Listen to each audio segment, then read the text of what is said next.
Et je voudrais essayer avec vous ensemble, essayer de réfléchir ensemble et de regarder un point qui est exceptionnel. Quand on regarde la Torah, quand on voit ce qui est écrit dans la Torah, les Nevi'im, les Ketuvim, apparemment c'est une histoire, c'est l'histoire de notre peuple. C'est l'histoire de nos patriarches. C'est notre histoire à nous, des Juifs. C'est l'histoire du monde en vérité.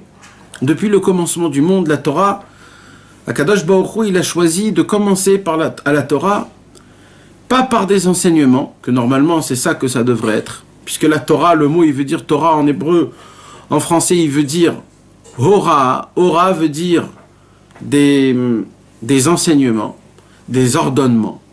Donc apparemment, la Torah, normalement, elle devrait commencer à nous dire, voilà, c'est ça qu'il faut faire, c'est ça qu'il ne faut pas faire, c'est ça il faut... Mais Akadosh Baruch Hu, il a décidé de commencer la Torah en racontant l'histoire. Donc, en fait, mis à part que la Torah, c'est un livre d'études, un livre de qualité, c'est un livre qui nous donne la morale, qui nous donne la façon de comment regarder les choses, qu'on apprend énormément de choses dessus. Mais en plus de tout ça, Akadosh Baruch Hu a décidé que la Torah soit aussi un livre d'histoire, qui nous raconte l'histoire de comment l'enchaînement du monde, il a été enchaîné jusqu'à nous aujourd'hui. Et comme ça, la Torah au tout début, elle commence par l'histoire de Adam Arishon. On sait tous que Adam Arishon a vécu 930 ans. Il a vécu 930 ans. Vous imaginez un petit peu qu'est-ce qui se passe dans 930 ans? Il se passe énormément de choses. Et comme par hasard, la Torah lui donne à Adam Arishon une seule paracha avec une seule histoire, c'est tout. Pendant 930 ans, il n'a rien fait, je ne comprends pas. Il ne s'est pas passé des choses dans sa vie. C'est sûr qu'on peut apprendre de sa vie énormément de choses. La Torah nous raconte juste le début, comment Hachem il a créé, comment il a mangé de l'arbre de la connaissance, comment après il est allé, il a eu Caïn et Hevel. Et tout de suite, dans la même paracha, Akadosh Baruch Hu, il écrit dans la Torah l'histoire de Caïn et de Hevel, et après de Lémer, et après de Nimrod, et ainsi de suite. Mais je ne comprends pas. Il ne s'est rien passé pendant 930 ans à part ça. La Torah nous raconte que l'histoire de l'arbre de la connaissance et le fait de ce qui s'est passé avec Adam Arishon, qu'il a eu des enfants, etc. Vous savez, mes amis, à part la Torah, il y a plusieurs livres qui nous racontent l'histoire. Il y a un livre qui s'appelle Sefer HaYashar. Le Sefer HaYashar, c'est un livre où là-bas il est écrit des histoires qui ne sont pas écrites dans la Torah. Ce sont des histoires qu'on a reçues de père en fils jusqu'à Moshe Rabbeinu. Moshe Rabbeinu a écrit ce livre, on ne sait pas c'est qui a écrit ce livre, mais ce sont des histoires que ils ne sont pas mentionnés dans la Torah. Et là-bas, si vous voyez l'histoire, comment elle est grande, comment elle est complète, et même là-bas, ce qui est écrit, c'est vraiment en abrégé, parce que en réalité, il s'est passé beaucoup plus que ça. Il y a un autre livre qui s'appelle Sefer Milchamot Hashem. C'est quoi les Sefer Milchamot Hashem? Ce sont toutes les histoires de tous nos rois, depuis David Amelech jusqu'à la fin de tous les rois. Et là-bas, mes amis, c'est un livre énorme où là-bas, il est écrit toutes les guerres, tout ce qu'on a passé, tous les combats qu'on a eus avec tous les peuples. Rien de tout ça n'est écrit dans la Bible. Alors apparemment, il y a une grande histoire. On connaît aussi l'histoire de Avraham Avinu. Avraham Avinu, on sait qu'il est né dans une grotte. À l'âge de 3 ans, il est sorti. Et il a posé la question, c'est qui Hachem? Au début, il croyait que c'était le soleil. Après, il croyait que c'était la lune.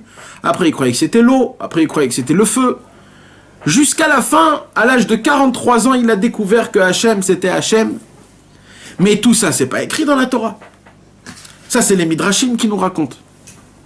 Alors, pourquoi la Torah nous écrit pas tout ça? Pourquoi la Torah, elle nous fait pas part de ces choses-là? Dans le bien comme dans le mauvais.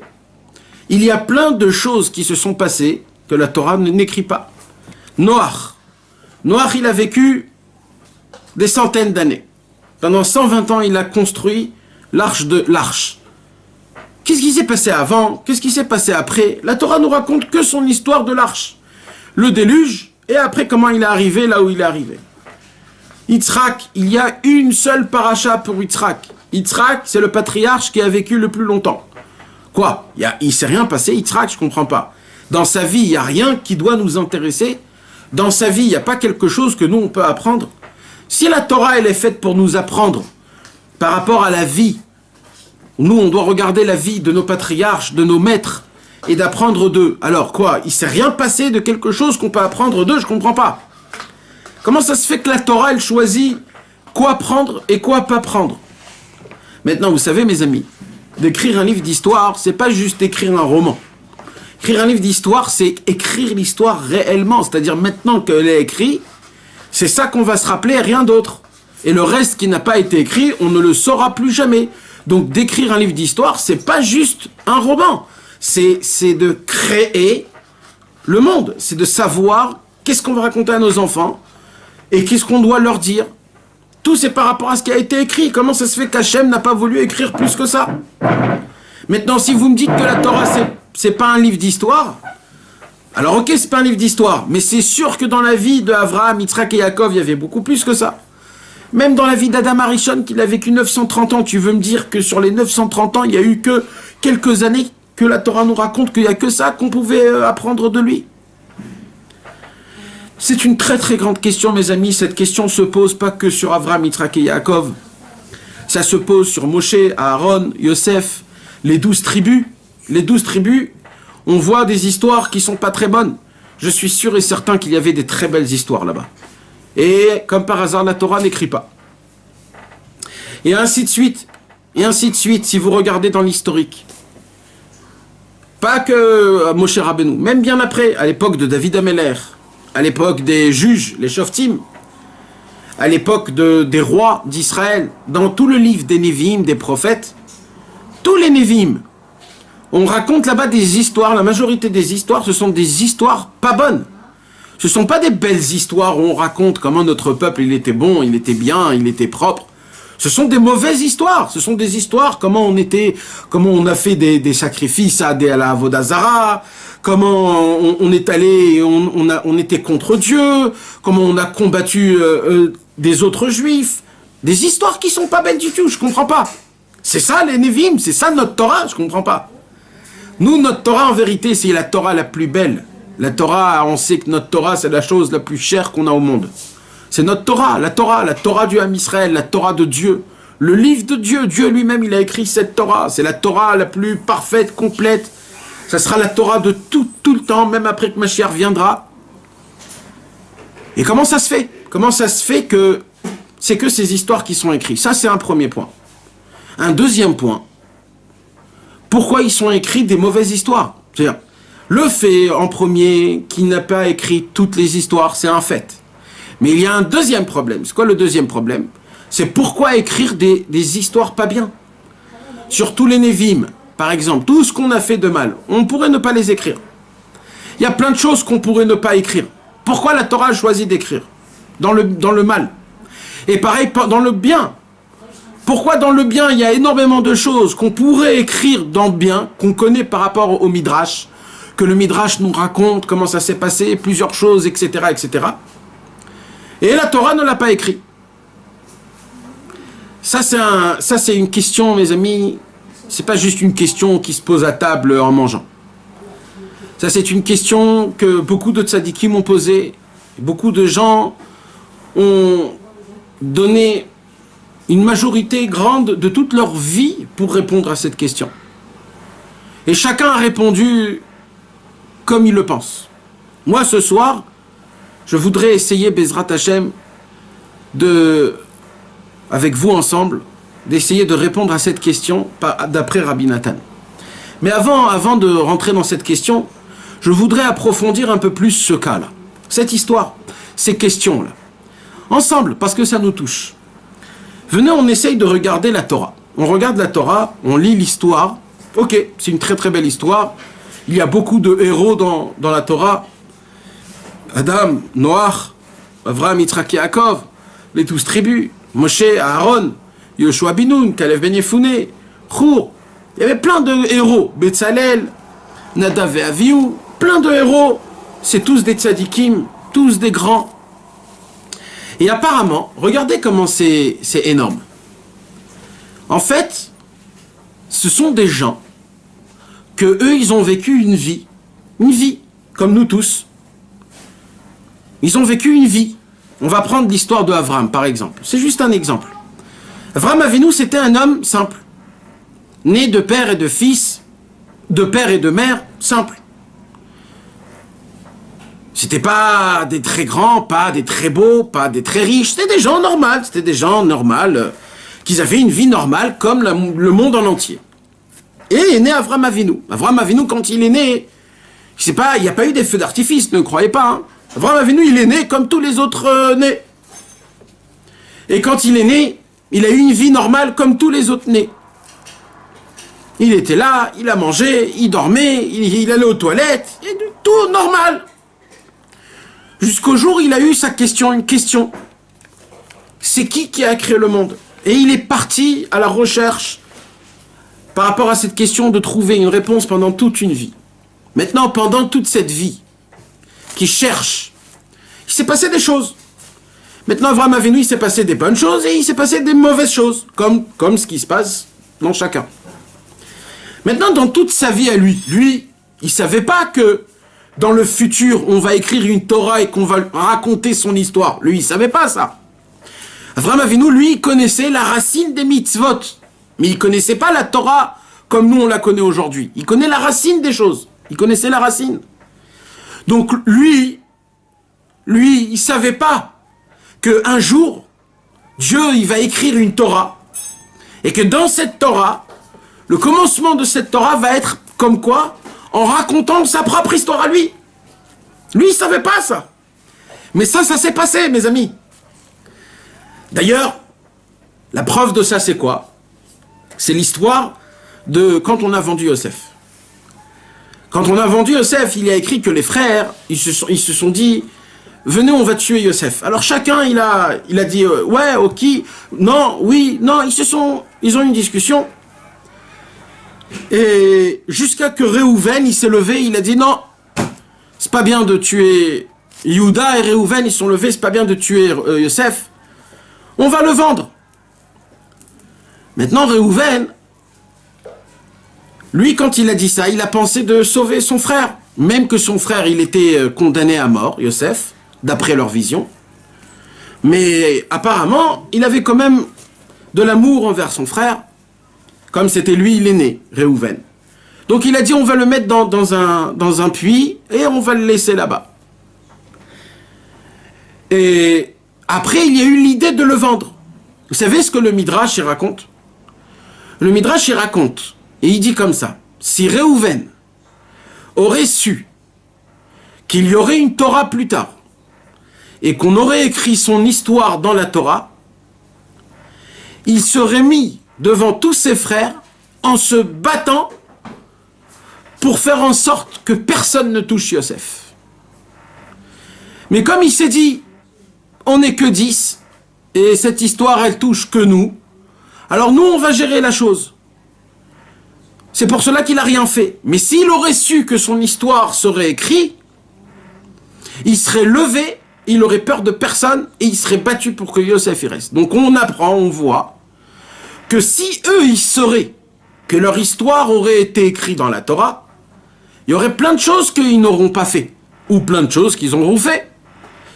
Mais eux, ils savaient pas que leur vie aurait été écrite dans la Torah. Maintenant, mes amis, une parenthèse. Je vous pose la question à vous tous. Qu'est-ce que vous croyez qu'on va étudier quand Mashiach viendra? Il y a écrit que quand Mashiach viendra, la Torah, elle va être modifiée. C'est-à-dire qu'il y a beaucoup de parties dans la Torah qui ne vont pas rester. Et il y a une nouvelle Torah qu'on va recevoir là. C'est pas une nouvelle, mais on va appeler ça une nouvelle Torah. Et cette Torah-là, ça sera une Torah du Mashiach. Maintenant, je vous pose la question, qu'est-ce qui va être écrit dans la Torah du Mashiach, mes amis? C'est quoi la Torah qu'on va étudier? Vous croyez que... C'est quoi les histoires qu'on va raconter là-bas? De quelle histoire on va parler dans la Torah du Mashiach, quand Mashiach viendra? Vous voulez que je vous apprenne un grand secret? Ben, je vais vous dire. Vous savez ce qu'on va étudier quand Mashiach viendra? Ça sera notre histoire à nous. Notre histoire va devenir la Torah. On va commencer à apprendre la vie de chacun et on va parler un tel, il est allé à droite, il est allé à gauche pour chercher Hachem. Et là-bas dans cette Torah, on va écrire toutes les histoires, comment les gens ils ont fait Teshuvah, par quel chemin ils sont allés, où ils sont tombés, comment ils se sont relevés, tous les claques qu'ils ont reçus par eux, toutes les histoires, les problèmes matériellement, spirituellement. Et nous, après que le Mashiach viendra, on va étudier cette Torah, on va étudier. Ça va être quoi notre étude? On va étudier jour et nuit. Qu'est-ce qu'on va étudier? Notre histoire à nous, du jour en jour, de ce qui s'est passé tous les jours. Nous, on croit qu'on vit, notre vie est banale. On se lève le matin, on prend le café, petite cigarette. Après, on mange un petit déjeuner, on va au travail. Après, on mange un manger de l'après-midi. Et ainsi de suite. Notre vie, elle est la même chose. On va au travail, on gagne de l'argent, on prie un petit peu, on étudie un petit peu. On n'est pas top avec Hachem. On fait un petit peu de délire avec Akadosh Baruch Hu, Torah ou Mitzvot. Mais bon, c'est pas grave, allez, on fait un peu, on se renforce. Et on croit que notre vie est banale. On croit personne nous voit. On croit que personne s'intéresse à notre vie, à nos pensées, à nos actions. Alors on se laisse de temps en temps regarder d'un clin d'œil ici, à droite, à gauche, parce qu'on croit que personne nous voit. Mais ce que vous ne savez pas, c'est que tous les tzadikim d'à l'époque, en haut dans le ciel, qui sont déjà morts, il y a de ça des centaines d'années, même des milliers d'années, les mêmes héros de la Torah qu'on connaît, Abraham, Yitzhak, Yaakov, Moshe, Aaron, ces héros-là, eux-mêmes, ils sont en train d'écrire la nouvelle Torah du Mashiach. Comment? En regardant notre vie ici en bas. Ils sont tous assis dans une yeshiva énorme, un très très grand Beth Midrash, comme les Anshe Knesset Agdola qu'il y avait à l'époque. Et ils sont en train d'écrire la Torah du Mashiach avec nos vies, nos histoires. Où on va, comment on réagit, comment on essaye de se renforcer quand on est fatigué. Tous eux, ils sont en train d'écrire cette Torah. Et vous voulez pourquoi? Vous voulez savoir pourquoi? Alors déjà, il y a 1 milliard de réponses pourquoi. Mais une des réponses, vous savez, c'est quoi? Akadosh Baruch Hu, il supporte pas qu'on croit que notre vie est nulle, est banale, n'est pas intéressante à personne. Il ne supporte pas ça. Alors Akadosh Baruch Hu, il dit, ben vous savez qu'est-ce qui va se passer à la fin quand Mashiach viendra? Vous allez étudier votre vie et là vous allez voir comment dans chaque seconde de votre vie j'étais là avec vous. Comment j'étais présent avec vous, comment je vous ai aidé. Et vous allez maintenant étudier, découvrir comment chaque seconde de votre vie, Hachem il était là-bas. Comment il y avait la providence divine, comment Rabbeinu il nous a aidés, comment les tzadikim ils nous ont aidés à ne pas flancher, à ne pas tomber, tous les problèmes qui devaient arriver sur nous et qu'Akadosh Baruch Hu il a fait stop. Nous on se lève le matin, on a un problème, on a une galère, on commence à galérer et à râler toute la journée parce qu'on a une petite galère. Ce qu'on ne sait pas c'est combien de galères on devait recevoir réellement qu'Akadosh Baruch Hu il a arrêté tout. Mais ça on le voit pas. Et ça, on va le voir quand Mashiach viendra, on va voir tous les bontés qu'Akadosh Baruch Hu il a fait, comment tous les tzadikim nous ont gardés de Yetzerara et de problèmes et de fautes. Toutes les fois où des fois on s'est réveillé, on a eu une envie de faire Chatzot, de faire Idbodedou, de se rapprocher de Dieu, de parler avec Hachem, de faire Teshuvah, de dire Ribono Shel Olam, aide-moi à te connaître. Aide-moi à te servir. D'où ça venait tout ça? Ça vient des tzadikim en haut dans le ciel, parce qu'ils voient que la Torah éternelle qu'on va étudier dans le fin de tous les temps, c'est nous la Torah. Je vous pose une petite question. La Torah la plus importante au monde en entier, le Chumash, les Nevi'im, les Ketuvim, si un Sefer Torah il tombe, mes amis, on doit jeûner 40 jours. Si un Sefer Torah est brûlé, ou si un Sefer Torah est déchiré, on a l'obligation de déchirer nos habits. La Torah, il n'y a pas plus saint que la Torah, il n'y a pas plus kadosh que la Torah. Quand on prend un Sefer Torah, on doit tous se lever à la synagogue. Pourquoi? Parce que c'est kadosh. Mais qu'est-ce qu'il y a de kadosh dans la Torah, je vous pose la question? Des histoires de personnes qui ont vécu une vie? Eh ben oui. Et vous voulez savoir qu'est-ce que ce sera la Torah la plus importante plus tard? Ce sera la même chose. Nos histoires vont devenir de la Torah. Notre histoire va devenir de la Torah, et la Torah, elle va être... Et si la Torah, elle est aussi importante, et aussi kadosh, et aussi kavod qu'on doit lui le donner, pourquoi? Parce que là-bas, il racontait des histoires des gens qui ont vécu Ils ont vécu, mais ils ont vécu Hachem dans leur vie, chaque seconde. Akadosh Baruch Hu, il a dit, moi j'écris dans mon livre d'histoire, moi j'écris les gens qui ont vécu Dieu, qui m'ont vécu moi, qui ont voulu moi, qui n'ont pas pensé que à eux, ils ont pensé aussi à l'humanité, au monde. Regardez, tous ceux qui sont écrits dans la Torah, ce sont des gens qui n'ont pas pensé que à eux, ils ont pensé à autrui, au prochain, et pas que au prochain, à l'avenir.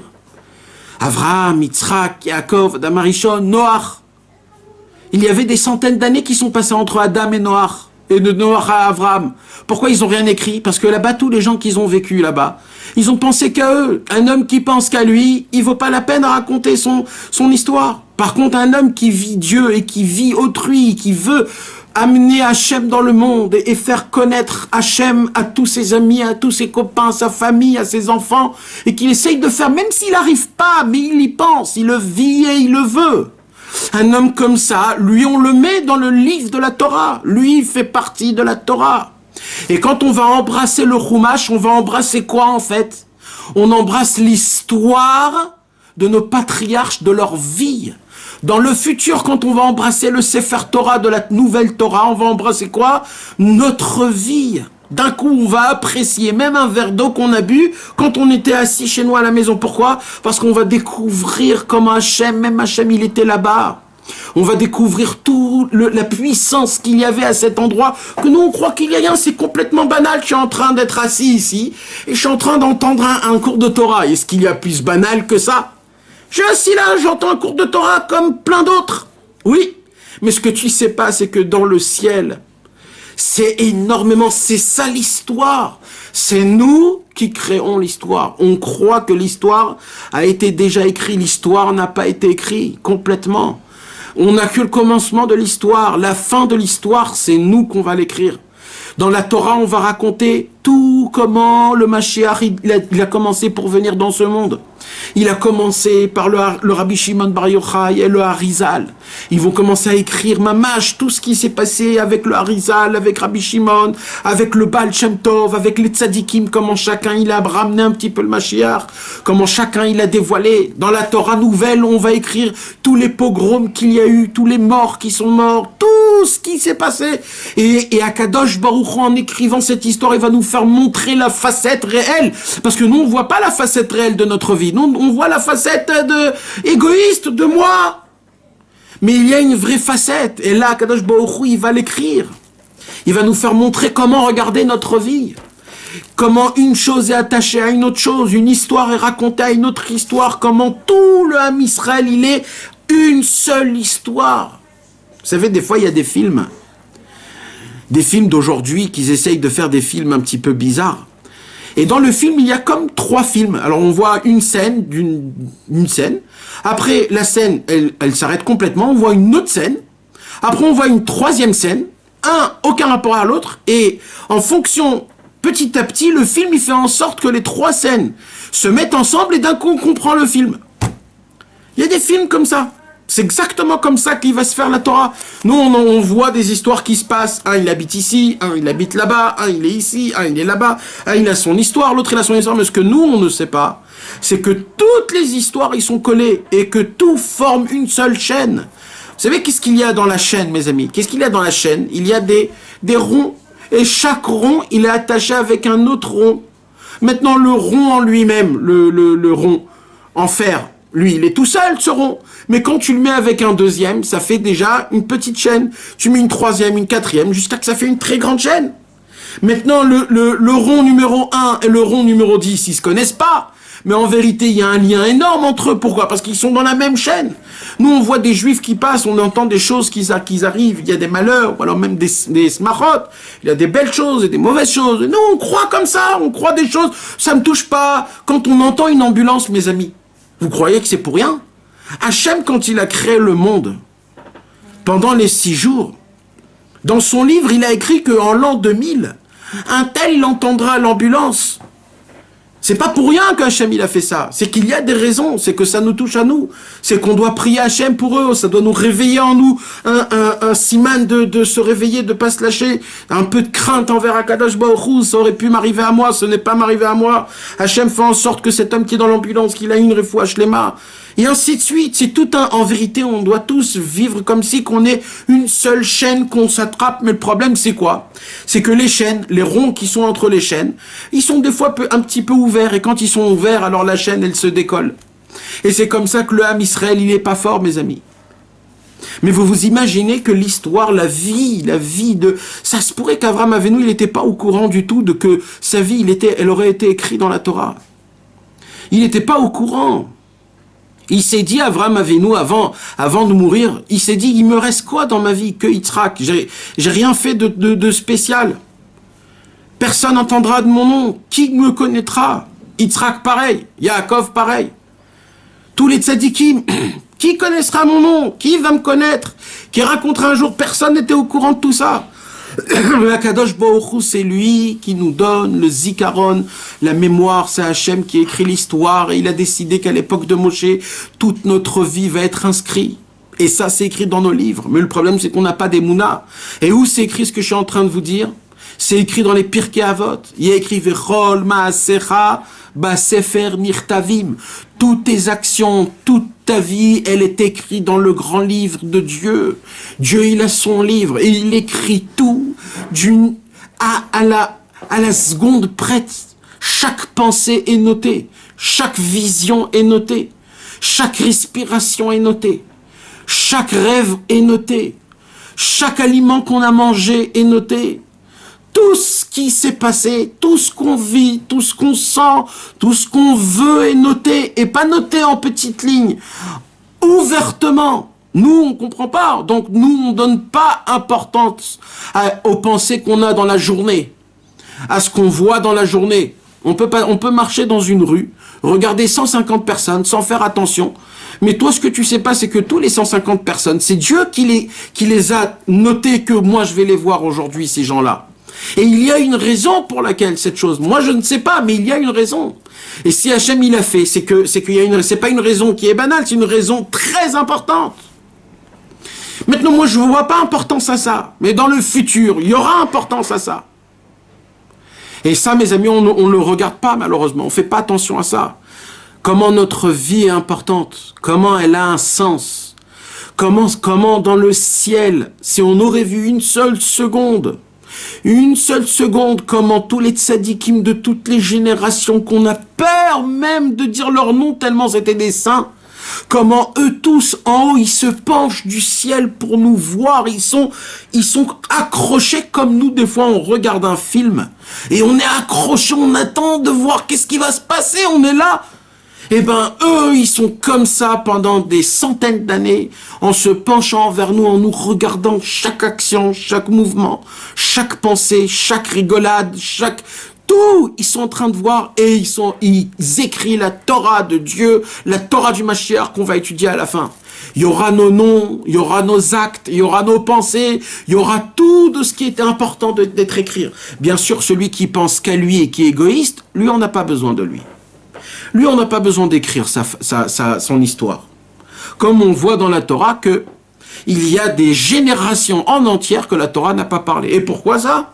Parce que les gens n'ont pas vécu Dieu et ils ont pensé qu'à eux-mêmes. C'était que des égoïstes. Ils voulaient que pour eux faire des choses. Par contre, quand un homme, il n'est pas égoïste et qu'il essaye de vivre aussi pour son prochain et qu'il essaye aussi de penser à Kadosh Baruch Hu, de vivre Hachem, de vivre la Emouna, même comme ça on l'écrit dans le livre. Parce que la Torah c'est la Emouna, parce que la Torah c'est la vie, la Torah c'est Hachem. Et un homme qui vit la Emouna, un homme qui vit les autres du Ham Israël, les autres, et qui pense à essayer de rapprocher les gens et de parler avec des autres personnes de la connaissance de Dieu. Un homme comme ça, on lui écrit dans la Torah, un homme comme ça, sa vie, elle est très importante. Sa vie, un homme comme ça, elle vaut à ne jamais être oubliée à l'éternité. Maintenant, mes amis, laissez-moi aller encore un peu plus loin. Vous savez, moi, je me suis posé une question très, très, très forte. Une question qui m'a réellement touché. Une question qui m'a ça m'a trotté dans la tête beaucoup de temps. Et je n'ai pas reçu de réponse à ça. Vous savez, mes amis, on raconte que quand Adam Arishon, il a vu que Caïn a tué Avel, Adam Arishon, il était dégoûté des êtres humains. Il a dit, comment c'est possible qu'un être humain tue un autre être humain? Mais comment c'est possible? Comment c'est possible qu'un homme peut enlever la vie d'un autre homme? Normalement, ça appartient qu'à Dieu, ça. Un homme ne peut pas enlever la vie d'un autre homme. Et quand il a vu que ses enfants, ils se sont entretués, Adam Arishon, il a décidé de faire quelque chose de très drastique. Il a dit, je vais laisser les êtres humains et je vais me mélanger avec les démons. Alors bien sûr, vous tous, vous ouvrez les grands yeux, les démons. Oui, mes frères, à l'époque, les démons, ils étaient encore pas méchants. Nous, aujourd'hui, on a peur des démons, parce qu'on sait ce qu'ils font. Mais à l'époque d'Adam Arishon, ils étaient à peine...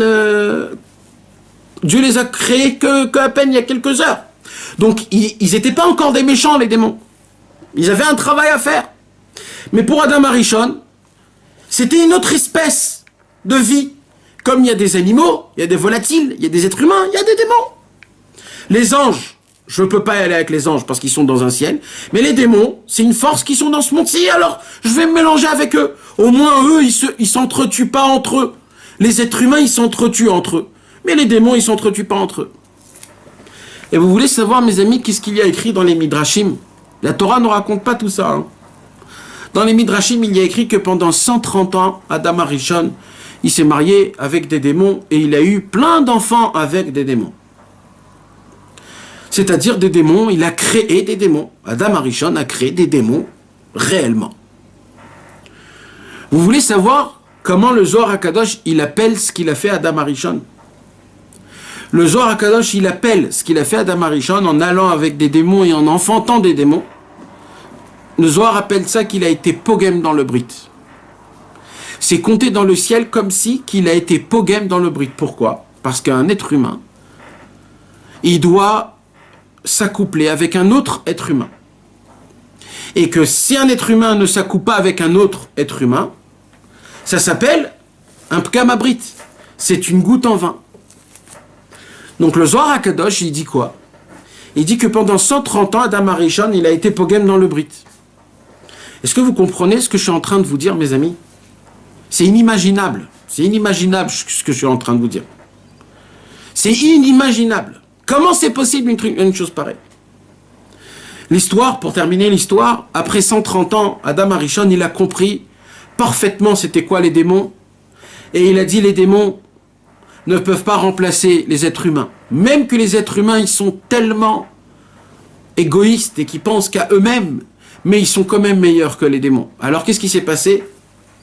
Adam Arishon, il est revenu chez sa femme Chava, il a laissé tomber tous les démons et il a eu un troisième enfant avec sa femme, Chet. Et Chet, c'est notre grand-père et nous on descend de lui.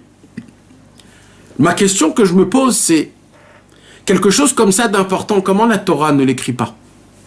Comment ça se fait que quand je lis le Chumash, n'est pas mentionné ce point dans sa vie, qui est un point énorme? On parle de 130 ans, les gars.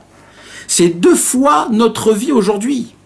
Déjà, dans notre vie, il se passe tellement de choses, mais imaginez-vous, vous, à l'époque, c'est 2 fois notre vie. Il s'est passé des choses pendant 130 ans. Comment la Torah n'écrit pas quelque chose comme ça? Eh bien, vous voulez savoir? Je vais vous donner un chidouche, mes amis. Une réponse que j'ai trouvée qui sort de ce Likutei Halachot de Rabbi Nathan, il ressort là. Et c'est aussi la réponse pour tout ce que je vous ai posé à l'époque. Toutes les questions que je vous ai posées depuis le début. Écoutez bien ce que je vais vous dire. Quand un homme il vit sa vie, il y a 2 façons de le juger. Il y a la façon personnelle et il y a la façon générale. Les 2, ils sont comptés pareil. Mais c'est 2 façons de regarder les choses. Chaque homme, après 120 ans, on va le juger d'abord personnellement. C'est-à-dire, toi, vis-à-vis à Hachem. T'as fait bien, t'as pas fait bien, chaque seconde de ta vie. Et en fonction de ce que tu as fait, comme ça tu recevras le Guéhinom ou le Gan Eden. Mais c'est pas que ça. Écoutez bien ce que je vais vous dire. Il y a plus important que ça dans notre vie. Ça, c'est quelque chose que les rabbinim n'en parlent pas. Nous, on nous éduque toujours. Guéhinom, Gan Eden. Guéhinom, Gan Eden. Qu'est-ce que tu vas raconter après 120 ans? Mais il y a plus important que ça. C'est quoi? C'est la Torah du futur. Comment tu vas être inscrit dans la Torah du futur? Il y a une deuxième façon de comment juger l'homme, c'est au niveau universel. Comme nous tous, le peuple juif, on est tous liés l'un les autres, donc ça aussi on va être jugé sur le fait de comment on est important vis-à-vis l'un des autres. Et là, écoutez bien mes amis, écoutez bien ce que je vais vous dire. Il y a écrit que Adam Arishon, il s'est trempé dans le Maayan à Shilouar, dans le mikvé du Shilouar qui est à côté du Kotel. Il s'est trempé là-bas 130 ans pour réparer les 130 ans de ce qu'il a fait. Vous imaginez qu'est-ce que ça veut dire de se tremper dans un bassin 130 ans? Le Midrash nous raconte que quand il est sorti de ce mikvé, sa peau, elle était complètement effritée. Toute sa peau était effritée. Il a fait teshuva sur tout ce qu'il a fait. Et maintenant, ouvrez bien vos oreilles et écoutez bien ce que je vais vous dire. Akadosh Baruch Hu, il a décidé que ces 130 ans de sa vie, qu'il a été pogem dans le Brit, on efface tout. Et c'est la raison pour laquelle, dans la Torah, on ne mentionne pas ce chapitre mauvais. Et là, écoutez bien ce que je vais vous dire. Il y a des choses qu'on a fait dans notre vie qu'on n'est pas du tout fier de ça. Mais ça se pourrait que pour Hachem, ça se pourrait que ça n'existe même pas pour Hachem, ces mauvaises choses qu'on a fait.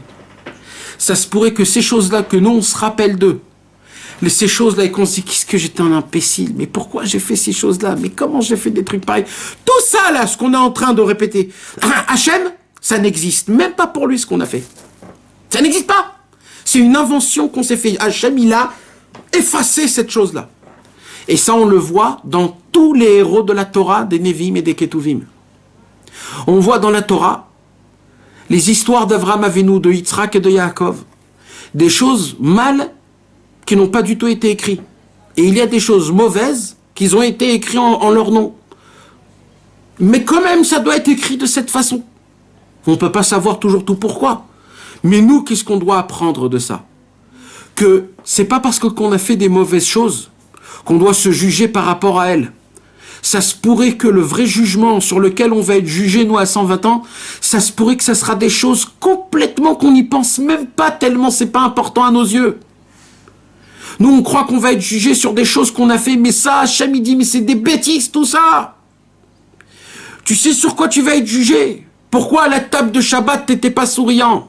C'est sur ça que tu vas être jugé. C'est sur ça que tu vas être... On va t'en donner des Guéhinom. C'est pas si t'as fait des grosses fautes à l'époque. C'est pas si t'as raté des mincha et des harvit. Ça arrive des choses comme ça. Fais tchouva et c'est terminé.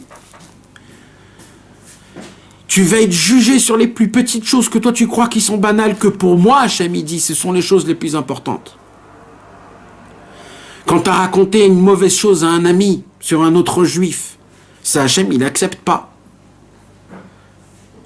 C'est des choses comme ça. Malheureusement, nous, on se voit comme des gens qui sont faibles, qui sont pas proches de Dieu, parce qu'on a fait des choses. Mais ça se pourrait que toutes les choses qu'on a fait, que à cause de ça, on se croit des nuls, c'est pas du tout compté envers Hachem. Hachem, il s'en fout complètement de ça.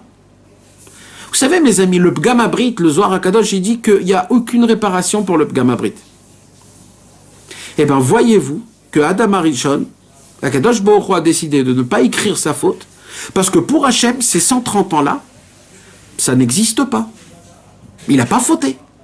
Maintenant, venez, on rentre dans la tête d'Adam Arishon. Adam Arishon, il se voit, il se dit, oh là là là là là là là là, 130 ans, j'ai fauté avec des démons, mais jamais, jamais, comment on va me regarder? Qu'est-ce qu'on va raconter de moi? Mais c'est la chose la plus grave au monde.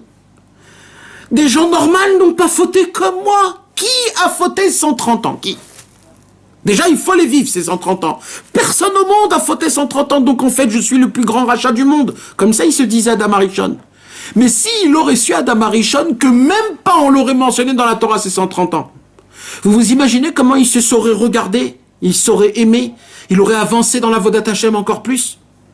Eh bien, c'est comme ça que nous, on plonge dans notre vie, dans des mauvaises passes, dans des mauvaises choses. On donne considération à des choses qu'il ne faut pas donner considération. Que même Hachem ne donne pas considération. Hachem, il s'en fout de la majorité des fautes qu'on a fait. Il n'y a que des petites fautes que nous, on croit que ce ne sont pas des fautes. C'est ça, en fait, que Akadosh Baruch Hu, il n'aime pas. Quand on n'essaye pas de se concentrer dans la prière, de mettre un peu de son cœur, quand on dit Tachanoun, les gens, comment ils font Tachanoun, Hachamnou, Baganou, Gazanou, d'une vitesse, comme je ne sais pas quoi. Hachem, il dit, tu sais quoi, fais, si tu veux, lis-les vite, mais au moins fais attention aux mots que tu dis. Au moins, quand tu demandes pardon, et un petit peu de cœur. Quand tu fais You les Ratson, il me réfère à la Amida, essaye de bien faire au Shalom Bimroma, oui, à Shalom, allez-nous. Les gens, ils viennent, ils le font comme ça, on ne sait même pas ce qui se passe, il n'y a pas 3 pas avant, 3 pas après, ils s'en foutent de tout ça. Quand un homme, il prend un verre, il dit Baruch Ata Hashem Elokeinu Melech Olam Shakol Yabit Varo. Le monsieur, il vient, il boit, il avale les mots. Baruch Ata Olam. Qui t'a dit de faire une petite bracha pareille? Peut-être c'est ça la plus grande avéra du monde. Qui nous a dit c'est que c'est de voler ou de dire des mensonges ou alors de tuer ou alors de manger du cochon? Qui nous a dit? Peut-être c'est que quand tu bénis Hachem en vitesse énorme, en avalant les mots, peut-être c'est ça la plus grande avéra du monde. Peut-être c'est à cause de ça qu'il y a des énormes problèmes et qu'il y a le corona et tout ce qui se passe. Peut-être c'est ça. À l'époque de David Ameler, tous les jours il mourait des gens, des jeunes. 100 jeunes mouraient tous les jours. Tous les jours, il y avait 100 jeunes qui mouraient. Tous les jours, il y avait 100 alvayot. On creusait des trous pour enterrer 100 jeunes. Je parle des jeunes, vous comprenez ce que ça veut dire des jeunes? Des enfants de 18 ans, de 16 ans, de 15 ans. Ils mouraient. Comment c'est possible un truc pareil? Alors vous croyez quoi? Qu'à l'époque de David Ameler, il y avait des grands parleurs, comme aujourd'hui, il y avait des grands philosophes, et tous dans la Torah. Chacun, il disait, ça c'est à cause de ça, ça c'est à cause de ça, ça c'est parce qu'on fait pas comme ça. Tous, ils disaient, comme aujourd'hui avec le corona. Mais il y a un seul, c'était David Ameler, qui a trouvé réellement c'est quoi la chose. Vous savez, qu'est-ce qu'il a dit, David Ameler? Il a dit, David Ameler, c'est parce qu'un juif, il doit dire tous les jours 100 brachot. S'il lit pas les 100 brachot tous les jours, il y a un problème. Comme on n'est pas makpid de faire 100 brachot tous les jours, alors il y a 100 enfants qui meurent tous les jours.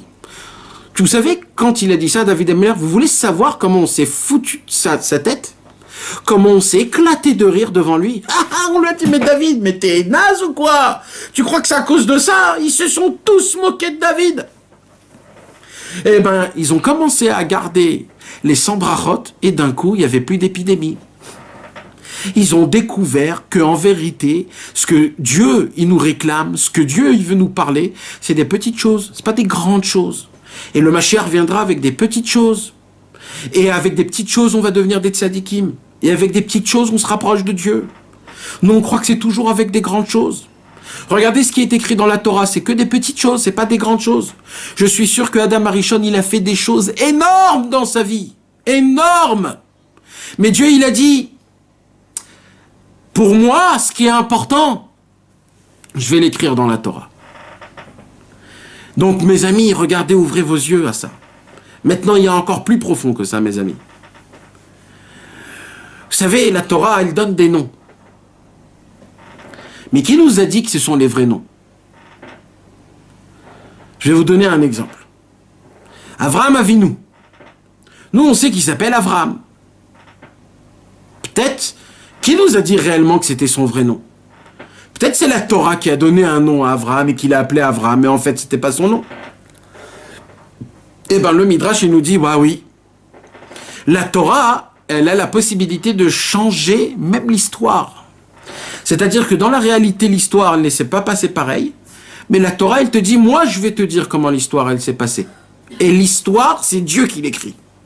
Pas c'est un mensonge, pas il invente. C'est Akadosh Baruch Hu, il dit en réalité c'est comme ça que ça s'est passé. Ça veut dire que ça se pourrait que même si Avraham Avinu, il lit son histoire dans la Torah, il se dit waouh, on parle de moi là? Même lui, il serait étonné. Pourquoi? Parce que dans le ciel, des fois, tu fais des petites choses. Dans ce monde-ci, tu fais des petites choses. Mais dans le ciel, on le regarde comme des très, très grandes choses. Alors, on va écrire la Torah comment dans le ciel, ça se voit. Vous voulez savoir comment Avraham Avinu, il s'appelait en vérité? Avraham Avinu, il s'appelait Etan Haezrachi. C'était son nom. Et pourquoi Kadosh Baruch Hu, il a appelé Avraham? Parce que la Gemara, elle dit Av Amon Goïm. Dans le mot Avraham veut dire le père de plein de nations.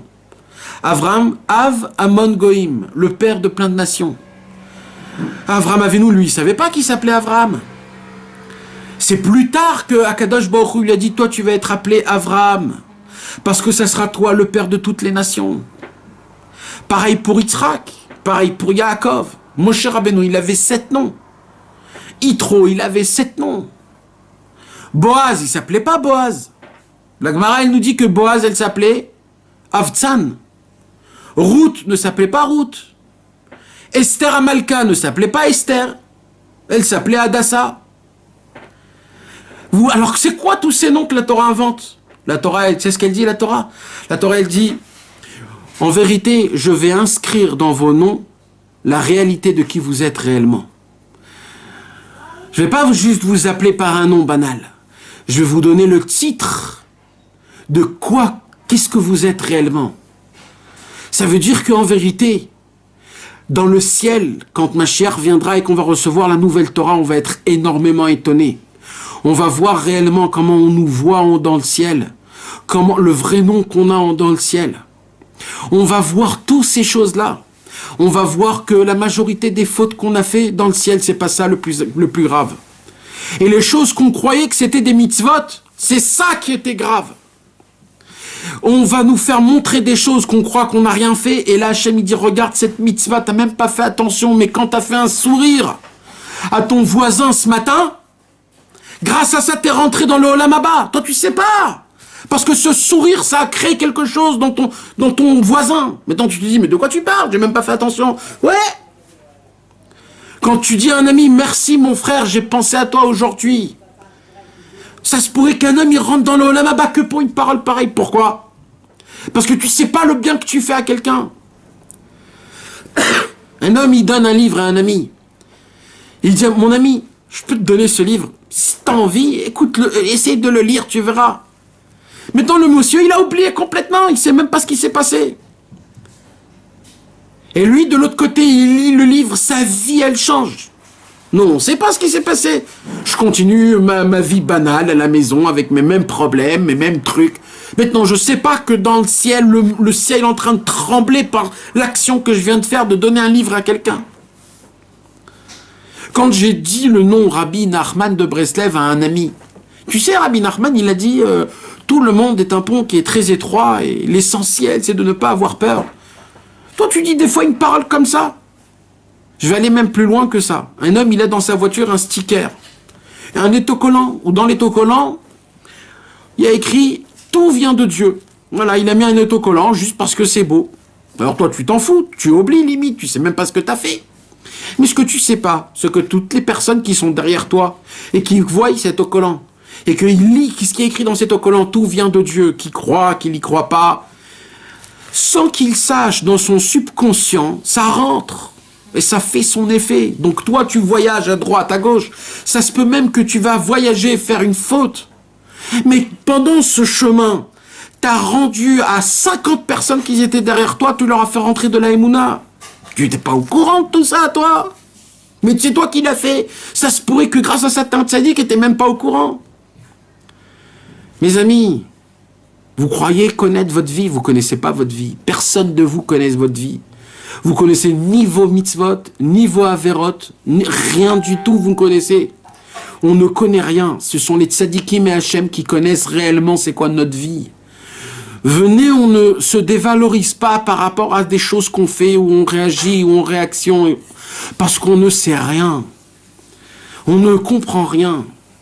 Nous, on croit tout savoir, mais on ne comprend pas. Et je vais vous donner une très grande preuve à ça.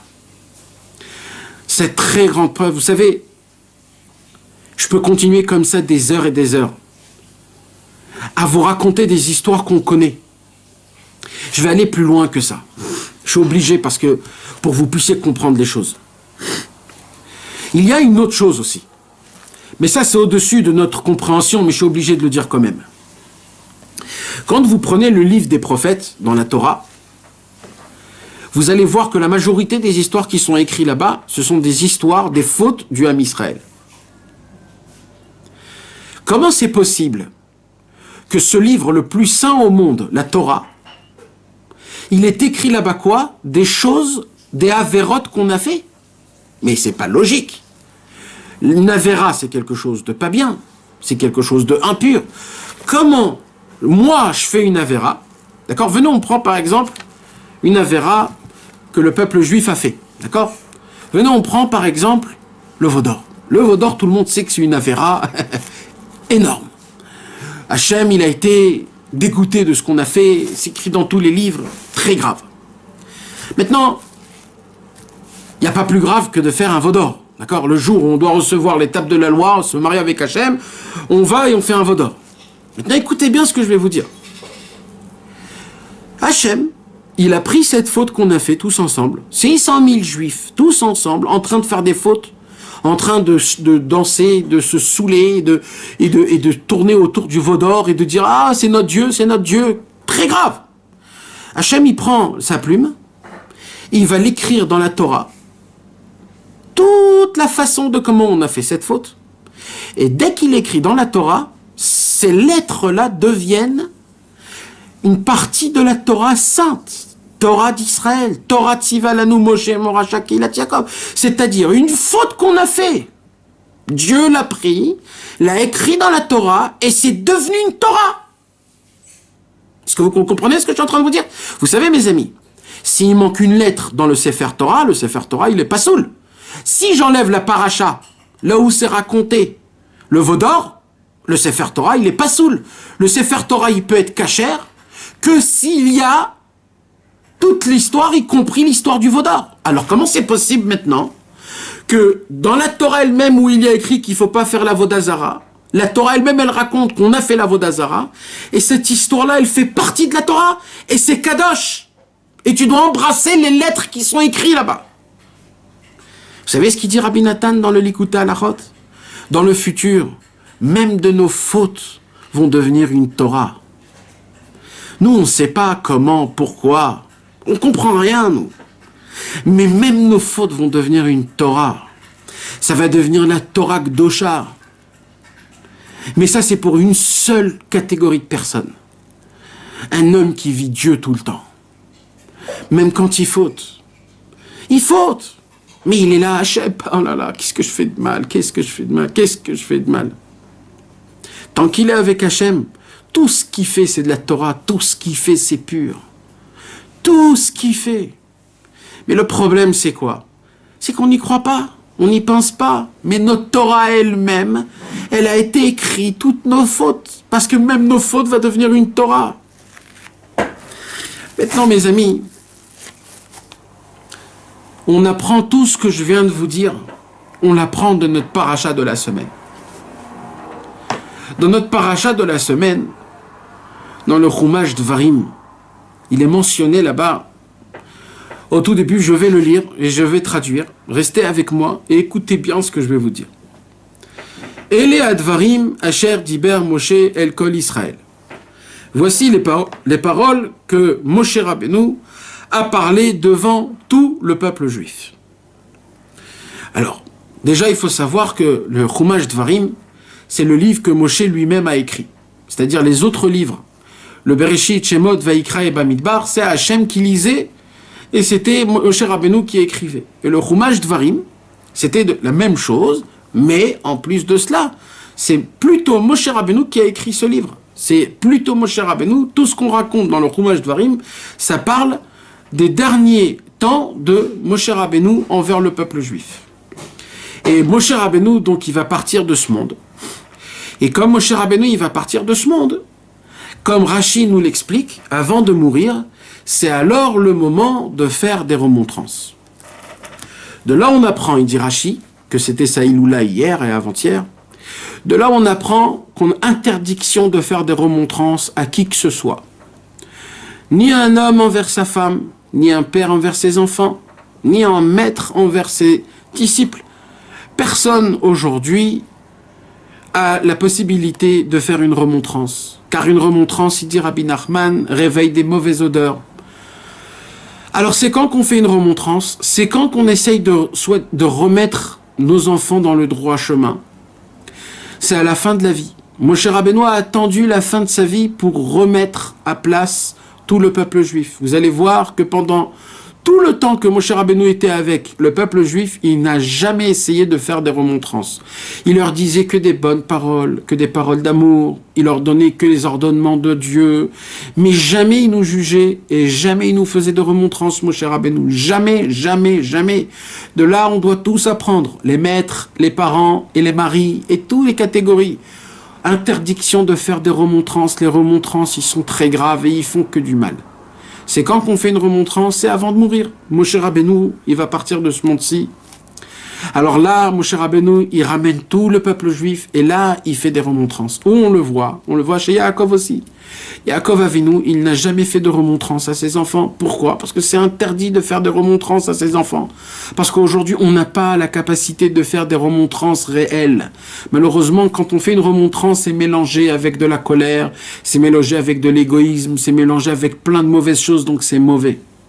C'est quand que Yaakov Avinu, il a fait la remontrance à ses enfants. La première fois qu'il a fait la remontrance et la dernière, c'est quand il a écrit, quand il était assis dans son lit, il a dit « Mes enfants, venez ».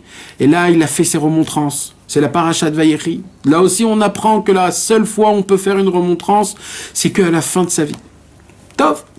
Maintenant, il faut voir comment il fait des remontrances. Regardez comment Moshe Rabbeinu, il avait de la... Comment on appelle ça? Il était fin d'esprit. Pour même quand tu fais une remontrance, pour pas que la personne ne puisse recevoir cette remontrance et qui te brise, qu'il soit une remontrance qui construit, pas qui brise. Parce que la majorité des remontrances que on fait, ça casse. Et la remontrance qu'on doit faire, c'est une remontrance qui te construit, pas qui te brise. Alors, comment il a fait ces remontrances? Alors écoutez bien. Be'ever Yarden, dans la vallée du Jourdain, Bamidbar, dans le désert, Ba'arava, dans les vallées, Moul Souf, en face de la ville de Souf, Ben Paharan, à côté de la ville de Paharan, ou Ben Tofel, à côté de la ville de Tofel, Velavan, et la ville de Lavan, Vechatserot, et la ville de Chatserot, Vedizav, et la ville de Dizav, Achadasarium Michorev, quand on est passé à 11 jours à côté du mont Sinaï, Derech Har Seir, quand on est passé dans la montagne du mont Seir, Ad Kadesh Barnea, jusqu'à Kadesh Barnea. Jusqu'à là, c'était les remontrances de Moshe Rabbeinu. Ah bon? Mais il n'y a pas de remontrances là. Il y a des noms de villes. Eh ben oui. Moshe Rabbeinu, quand il a fait des remontrances au peuple juif, il n'a pas dit « Vous avez fait le veau d'or, vous vous êtes plaint quand vous n'avez pas de quoi manger, vous êtes plaint quand on est sorti d'Égypte, vous vous êtes plaint quand on était au mont Sinaï, vous vous êtes battu, vous êtes tombé avec Ammon ou Moab, après il y a eu l'histoire de Balak et de Bilam. » Il n'a pas raconté ça. Alors comment il nous a fait des remontrances? Il a dit au peuple juif « Je vais juste vous dire les endroits où vous avez fauté. Comme ça, vous allez vous rappeler. Vous allez avoir honte et vous allez demander pardon à Hachem tout seul, sans que je dise rien de plus. » Est-ce que vous voyez la finesse de Moshe Rabbeinu? La façon de comment on fait une remontrance? En mentionnant juste les endroits là où ils ont fauté. Il n'a rien dit, Moshe Rabbeinu.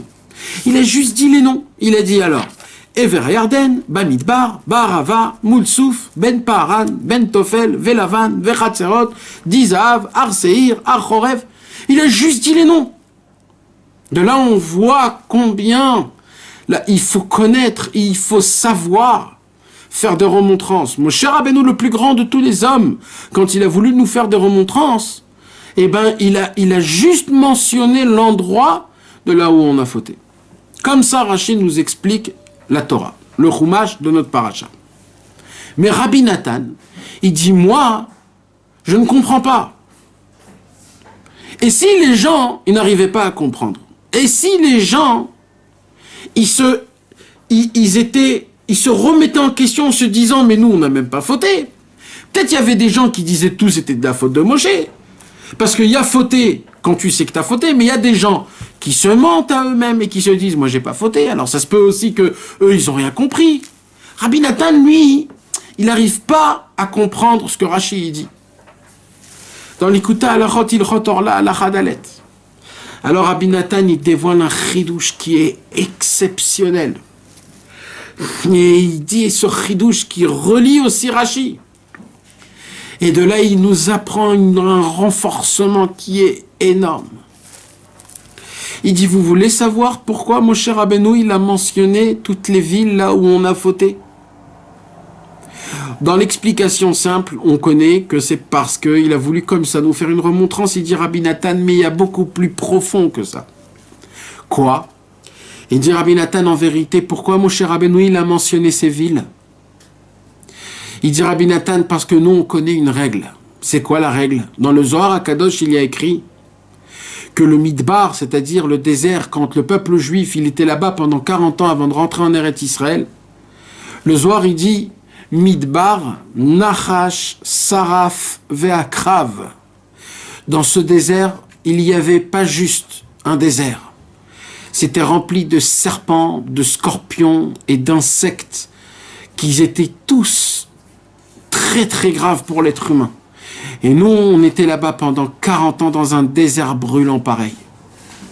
Il dit le Zohar HaKadosh, ça veut dire quoi? Les scorpions, les brûlures, les serpents, c'est quoi? Il dit Rabbi Nachman, il dit le Zohar HaKadosh comme ça. Il dit, ce désert-là, c'était un désert rempli de démons, rempli de forces noires, rempli de mauvais esprits. C'était un endroit qui était rempli de noirceur et de ténèbres, où il y avait des forces qui étaient très mauvaises. Et nous, on a dû être là-bas pendant 40 ans. Et Hachem, il nous a sauvés. On a passé ce désert et on est rentré en Eretz Israël. Comme ça, il dit le Zohar. Et Rabbi Nathan, il rapporte ce Zohar. Il dit Rabbi Nathan, pourquoi je rapporte ce Zohar? Il dit parce qu'en vérité, avec ce Zohar, on comprend maintenant qu'est-ce qu'il a fait Moshe. En fait, quand Moshe, il a mentionné toutes les villes, là où on a fauté, Moshe Rabbeinu, en fait, il a dit au peuple juif, vous voulez savoir toutes vos fautes que vous avez fait? Je vais vous dévoiler un nouveau chidouche, il dit Moshe Rabbeinu. Toutes les fautes que vous avez faites, ce n'est pas à cause de vous. Le veau d'or, quand vous n'avez pas de quoi manger, quand vous êtes tombé avec les filles de Moab, tout ce qui s'est passé de mal, Korah, toutes les mauvaises choses, ce n'est pas à cause de vous. Alors c'est à cause de qui? C'est bien nous qu'on a fait ces mauvaises choses. Et il dit c'est à cause des endroits. Chaque ville, il avait un endroit qu'il avait une possibilité de pouvoir faire tomber le peuple juif. Et à chaque fois qu'on rentrait dans cette ville, malheureusement, c'était à cause des forces, des ténèbres, que c'est à cause de ça qu'on était tombé. Ce n'était pas à cause de nous. Et c'est ça qu'il a dit, Moshe Rabbeinu, à la fin de sa vie. C'est comme ça qu'il nous a fait une remontrance. La remontrance, c'est que quoi? C'est qu'on a voulu vivre l'endroit, mais pas Hachem. Et comme on a voulu vivre l'endroit, c'est alors qu'on est tombé. Quand on croit aux forces des ténèbres, quand on croit aux forces des démons, alors ils ont une puissance sur nous. Mais quand on croit que en Hachem et que dans le tzaddik, aucune force peut nous avoir. Donc en fait, tout ce qu'il a fait Moshe Rabbeinu, c'était de nous faire azamra. En fait, c'était de nous juger du bon côté, ce qu'il a fait Moshe Rabbeinu. Il a dit, tout ce que vous avez fauté, c'est pas à cause de vous. C'est à cause de l'endroit lui-même. C'est parce que vous êtes allés dans des endroits qui étaient mauvais, qu'ils avaient des influences sur vous contre nature. Et moi, je viens maintenant et je dis par rapport à toute l'introduction du cours que j'ai fait, toutes les fautes qu'on a fait dans notre vie, toutes les mauvaises choses qu'on fait actuellement, toutes les mauvaises pensées, ne croyez pas que c'est nous-mêmes qui se fait. C'est l'endroit là où on vit aujourd'hui, les gens où on est entouré aujourd'hui. Toutes ces mauvaises choses, j'ai pas besoin de vous dire qu'il y a des ténèbres ou des démons dans ce monde. Ça suffit juste que je vous dis qu'il y a des publicités dehors. Ça suffit pour que ça soit plus grave qu'un démon, une publicité. Publicité de Coca-Cola, d'acheter des baskets, d'aller acheter ça, ou voir un film, ou alors voir une série, ou alors regarder ça, ou regarder ça. C'est ça les démons d'aujourd'hui, mes amis. Pas besoin de se faire des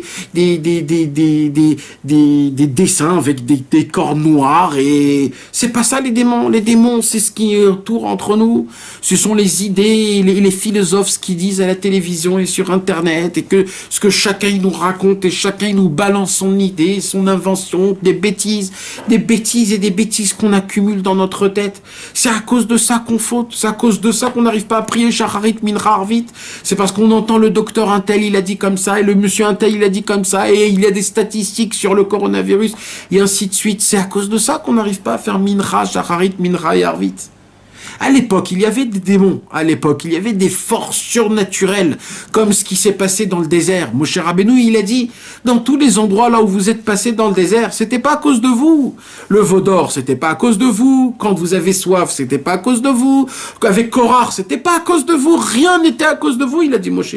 Alors c'était à cause de qui? C'était l'endroit. L'endroit, il vous a influencé. Et Rabbi Nathan, il dit, maintenant sur nous, ça continue. Il dit, sur nous, aujourd'hui, on est dans un désert. Maintenant, c'est pas le même désert qu'à l'époque avec des démons. Les démons d'aujourd'hui, c'est les êtres humains, des gens qui te disent des idées, qui te racontent des choses. C'est les films, c'est Hollywood, c'est les publicités, c'est toutes les bêtises qu'il y a autour. C'est ça les démons. Quand on les écoute, quand on les entend, même si on n'est pas d'accord avec eux, ça rentre dans notre tête. Quand tu entends des statistiques, quand tu vois les nouvelles à la télévision, alors à la radio, tu te dis, il n'y a rien de mal d'entendre des nouvelles. Ce qui s'est passé aujourd'hui, combien il y en a eu aujourd'hui de morts, combien il y a eu de malades corona, c'est important de savoir. Non, mon frère, c'est pas important. Tu sais pourquoi? Ça te refroidit dans l'avodat Hashem, ça te refroidit dans la Emouna. À cause de ça, tu fais moins dans ton avodat Hashem. Et c'est ça la remontrance que Moshe Rabbeinu, il a dit au peuple juif. Il a dit, la seule problème que vous avez eu à l'époque, c'est pas que vous avez fait le veau d'or, c'est que vous vous êtes laissé influencer par l'endroit là où vous étiez, et à cause de ça, vous êtes tombé. Donc dans le ciel, vous n'allez pas payer parce que vous avez fait le veau d'or. Vous allez juste payer parce que vous avez été influencé. Nous aujourd'hui, mes amis, toute la quantité des fautes qu'on a fait depuis qu'on est tout petit, Dieu il va pas nous le ramener. Il s'en fout de tout ce qu'on a fait, même les plus graves choses. Il y a une seule chose que Akadosh Baruch Hu il va nous réclamer, c'est quoi? Comment tu t'es laissé influencer par ce monde? Après que je t'ai donné des tzadikim comme Moshe Rabbeinu, Rabbi Shimon Bar Yochai, le Harizal, le Baal Shem Tov, Rabbi Israël Ber Odesser, des tzadikim énormes, qui ont écrit des livres, qui ont raconté des histoires, qui ont dit des conversations, qui ont donné des qualités, qui ont raconté des vies, qui ont donné des enseignements, qui ont fait tellement d'écrits, tellement de choses, tellement d'histoires, tellement de prodiges.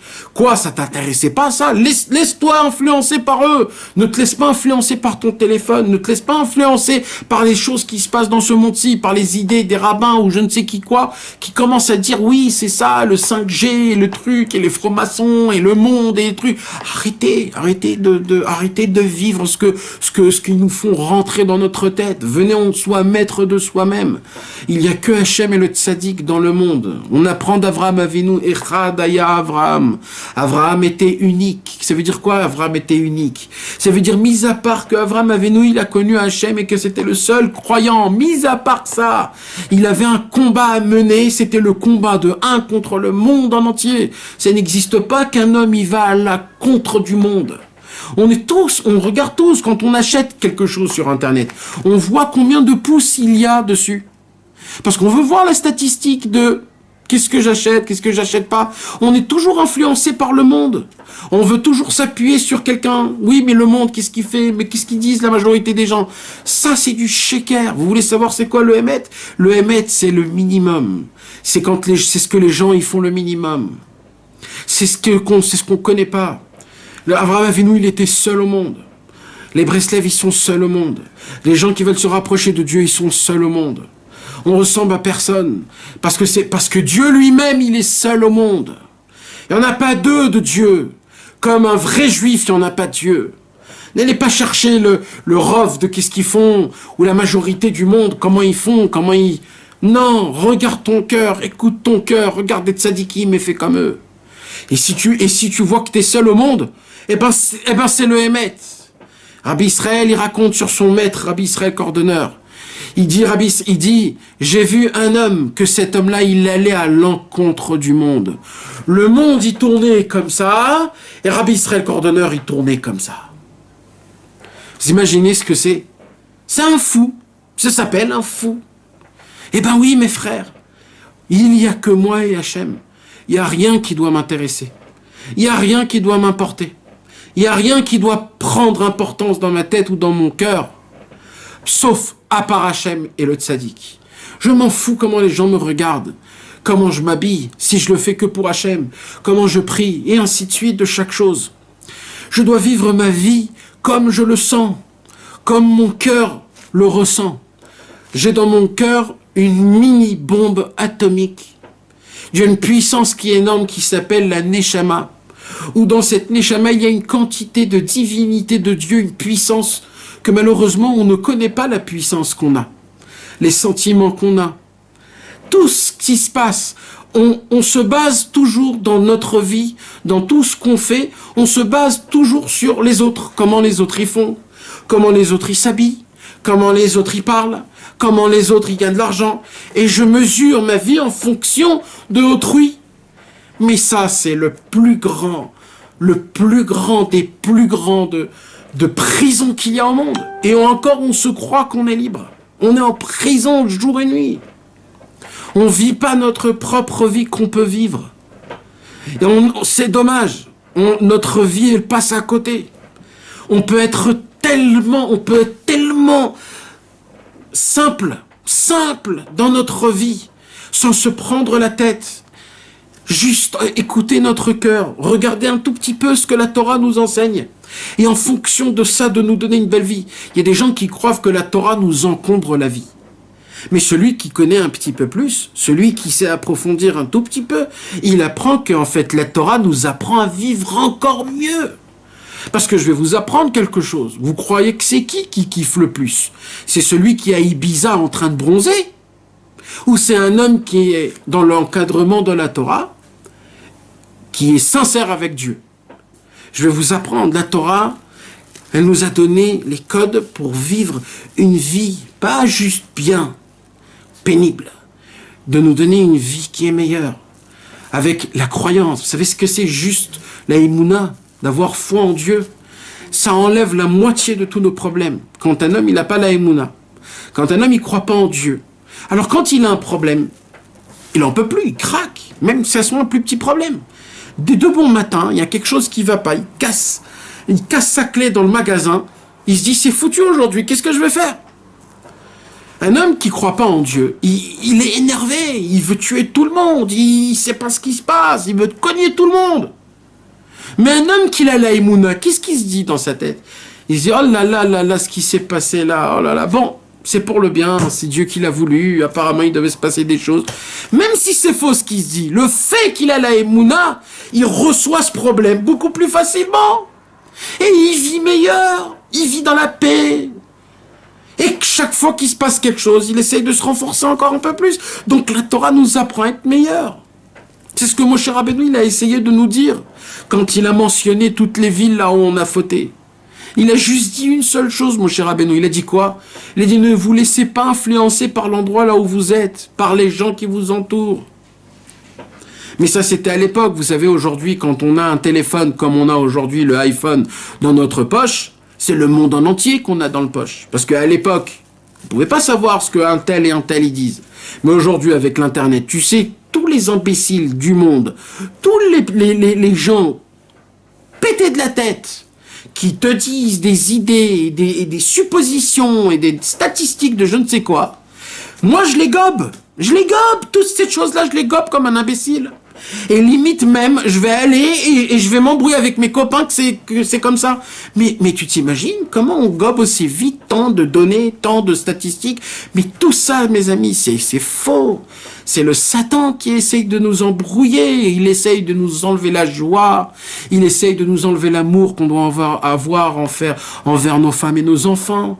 Il nous enlève notre simplicité. Il nous enlève notre petit enfant qui se cache en nous. Il nous enlève notre beauté. On connaît trop de choses. On croit savoir trop de choses. Mais malheureusement, on est complètement des encombrés de la tête. Notre cerveau, il est embrouillé, comme on peut même pas s'imaginer. Si on aurait la possibilité. Vous savez, quand un homme, il mange beaucoup, il mange des bêtises, il grossit. Alors quand il grossit, il se voit dans la glace, il se dit, oulala, j'ai grossi. Alors il essaye de manger moins. Mais il y a un problème, c'est parce que dans la tête, tu peux gober des quantités de bêtises, mais ta tête, elle gonfle pas, elle reste la même. Alors on continue à gober des bêtises. Mais tu t'imagines si Hachem, il aurait fait que, en fonction des bêtises que tu entends, ta tête, elle gonfle. Tout de suite, on serait dit, oulala, j'ai entendu trop de bêtises, je vais faire une petite cure de... Mais le problème, mes amis, c'est que ça se passe pas comme ça. Vous savez ce qu'il y a dans la tête, dans notre tête, qu'est-ce qu'on a? On a des serpents et des scorpions, les gars. Eh oui, comme en Égypte, nos frères, ils étaient en Égypte à l'époque, c'est encore aujourd'hui la même chose. Mais c'est un peu plus sophistiqué. On a des bagnoles, on a de la bouffe, on a des soirées. C'est un peu plus sympathique. À l'époque, c'était un peu naze, mais aujourd'hui, c'est meilleur. Mais le danger, il est exactement le même. Et nous, on est là et on croit que tout va bien. Dans toute ma tête, qu'est-ce que je pense dans ma tête tout le temps? Ma parnassa, comment je vais faire, l'argent, comment je vais gagner un peu plus. Il n'y a que ça qui est dans ma tête. Mais ta vie, tu l'as vécue aujourd'hui? Posez-vous tous la question, est-ce qu'aujourd'hui, vous avez vécu votre vie? Mais quand je vous dis vécu votre vie, c'est-à-dire réellement de vivre. Pas une vie banale où tu as l'habitude de faire ce que tu as l'habitude de faire et tu le fais machinalement. Non, non, non. De vivre une vraie vie. Est-ce que tu t'es posé des réelles questions? Est-ce que tu as remarqué le bien qui t'entoure dans ta vie? Est-ce que tu t'es dit, oh là là là là, tu t'imagines que j'ai des habits sur moi, mais ça se pourrait que je pourrais être un clochard sans habits. Est-ce qu'on a pensé cette pensée? Non. Alors on est des pourris, voilà. On est des nazes. On est des gens qu'on ne sait pas reconnaître le bien de Dieu. Alors on est influencé par le monde. Et là, Moshe Rabbeinu, il nous parle là. Il nous parle, il nous dit, c'est quand que vous allez penser tout seul? C'est quand que vous allez être neutre? C'est quand que vous allez réellement vivre? C'est quand que vous allez réellement vivre? Malheureusement, on vit la vie des autres. On vit la vie de tout ce qui nous entoure. On ne vit pas notre vie. Et à cause de ça, on souffre. Rabbeinu, il nous apprend d'essayer de fermer les yeux à ce monde-ci et commencer à apprécier votre vie. Regardez autour les bonnes choses que vous avez.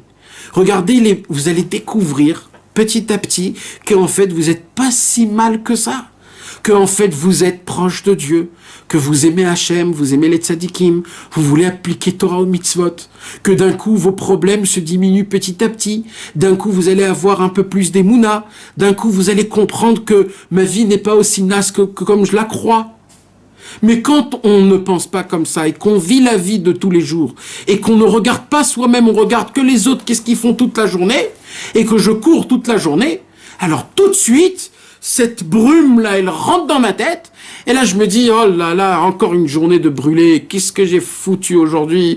Et je dois ça, et je dois payer ça, et je dois avoir de l'argent pour ça, et je dois faire ça comme ça. Et voilà, et tu tombes dans le manque d'émouna, dans les craintes mauvaises, dans les peurs, et voilà. Et tu commences à devenir comme la majorité du monde. Et partout, d'avoir un psychologue, d'être un imbécile, de prendre des cachets, et de terminer vieux dans un lit, en train de râler sur le monde et sur toi-même. Mon cher Rabbeinu, il dit, vivez votre vie, kiffez votre vie. Kiffez-la, c'est très facile de kiffer la vie. Juste ne regardez pas les autres. Regardez que vous-même. Regardez la Torah et les tzadikim. Écoutez votre cœur. Et vous allez voir comment ça va être bon, comment ça va être bien. Et vous voulez savoir quoi, mes amis? Moshe Rabbeinu, sur tout ce qu'il devait nous dire à nous-mêmes, il a trouvé que ça pour nous faire une remontrance à la fin de sa vie. Il n'a rien dit d'autre. Il n'a rien dit d'autre. Pourquoi? Parce que c'est que ça le plus important. Le plus important, c'est vivez votre vie. Vivez votre vie avec votre cœur, avec Hachem, avec la Torah et les tzadikim. Ne regardez pas les autres. Ne vous mesurez pas aux autres. Ne faites pas une statistique de votre vie. Je voulais prouver que même les mitzvot qu'on a fait, même les averot qu'on a fait, on ne sait pas dans le ciel qu'est-ce qui est important. Il y a des choses que Dieu il peut effacer, il y a des choses que Dieu il peut modifier, même dans ma vie que moi j'ai fait, oui, même dans ma vie, parce que Dieu c'est le patron du monde. Ne faites pas des réactions et des statistiques en fonction de votre vie, si je suis un rachat ou si je suis un tzaddik, si je suis méritant, si je suis pas méritant, si Hachem il m'aime ou si Hachem il m'aime pas. Arrêtez de penser, on ne sait rien. On sait rien, on ne sait pas où on est, on sait pas du tout. Mais on croit savoir à peu près, ouais, je suis pas un tzaddik, je suis pas un rachat, je suis entre les deux, un peu plus tzaddik, un peu moins rachat. C'est du pipeau. Vous n'avez aucune notion de qui vous êtes. Vous ne savez pas du tout les actions que vous avez faites. Parce qu'on ne sait pas. On n'a pas les yeux de la Torah. On n'a pas les yeux d'Hachem. C'est Hachem qui sait ce qu'on fait. Et quand Akadosh Baruch Hu, et quand Rabbi Nachman de Breslev, il écrit dans ses livres, il écrit « Ça vaut pas la peine de désespérer, soyez toujours joyeux, car je sais, moi, d'où ils viennent les Neshamot du Ham Israël. » Rabbeinu, il a dit « Moi, je sais comment dans le ciel on vous regarde. Vous dévalorisez, mais moi je sais comment on vous regarde, je sais comment les plus grands des tzadikim en haut dans le ciel, comment ils nous admirent, comment ils nous aiment, comment ils sont énormes. Vous voulez savoir, je vais vous raconter quelque chose, mes amis. Vous savez, nous, aujourd'hui, on raconte des histoires de tzadikim. Un jour, le Baal Shem Tov, il a fait comme ça, un jour, Rabbi Nachman, il a fait comme ça. Mais vous voulez savoir, en haut dans le ciel, de quoi ils parlent? Eux aussi, en haut dans le ciel, ils racontent des histoires de tzadikim. Mais quoi, ils vont raconter des histoires d'eux-mêmes? Non. Alors de quel tzadikim ils parlent? Eh bien, toutes les histoires qui racontent des tzadikim en haut, c'est de nous. C'est ça, les histoires des tzadikim qu'ils ont en haut. Il y a Rabbi Akiva en haut qui dit, ah, tu sais, un tel fils d'un tel, il est allé là-bas, et quand il est allé à Macolette, il a acheté des cigarettes, et il lui restait 10 agourot. Il a pris ces 10 agourot, il a mis dans la tzedaka. Et tous les tzadikim, ils sont éblouis. Oh là là là là là là. Et toi, tu sais pas tout ça. Mais dans le ciel, il y a des livres d'histoire de tzadikim sur toi-même. Sur chacun de nous tous. On est des tzadikim en haut dans le ciel. En haut dans le ciel, ils connaissent le Yetzer Hara d'aujourd'hui. Ils connaissent la vie d'aujourd'hui. Ils savent le désert dans lequel on est aujourd'hui. Ils connaissent les démons dans lesquels on vit aujourd'hui. Et malgré tout, on a une kippa, on a une petite barbe. On a des petites péotes. De temps en temps, on étudie, on met les téphilines, on essaye de faire Shabbat. Malgré la vie là où on est, malgré le désert là où on est, ça se pourrait que à l'époque, si eux ils seraient venus dans notre vie aujourd'hui, ça serait des terribles. Et nous, on tient encore de toutes nos forces, on tient Shabbat, on tient la Emouna de toutes nos forces, on essaye de faire un Perek Tehilim pour essayer de tenir. Dans le ciel, c'est compté comme des semaines de jeûne et comme des services divins énormes. Quand on va monter dans le ciel, tous les tzadikim vont nous accueillir. On n'y croit pas à ces paroles-là. Mais Rabbi Nathan, il le dit, il écoute à la chot, il retorla à la radalet. Il dit, vos fautes, c'est pas à cause de vous. C'est à cause que vous vous laissez influencer. C'est à cause de l'endroit là où vous êtes. Rappelez-vous combien vous êtes fort. Rappelez-vous qui vous êtes. Vous êtes les fils de Dieu. Bani matem la Hashem Elohechem, il a dit Moshe Rabbeinu. Vous êtes des enfants ni plus ni moins du Melech Malchei HaMelachim HaKadosh Baruch Hu. Alors nous, on est aussi des nazes. On n'est pas des nazes. On est des tout-puissants comme Hachem. Parce qu'on a la neshama en nous, on a un chelek elokam imal, on a une partie de la divinité de Dieu en nous. Et je peux vous dire que cette partie, elle nous rend un héros. Alors voilà mes amis, venez on essaye, Bezrat Hashem, quand on va lire le Chumash Dvarim, la paracha de la semaine, de faire en sorte d'entendre ce qui a écrit dans le Chumash, comme si que Moshe Rabbeinu nous parlait aujourd'hui, maintenant, là, en 2020, là. Parachat des Marines 2020, chacun là où il est.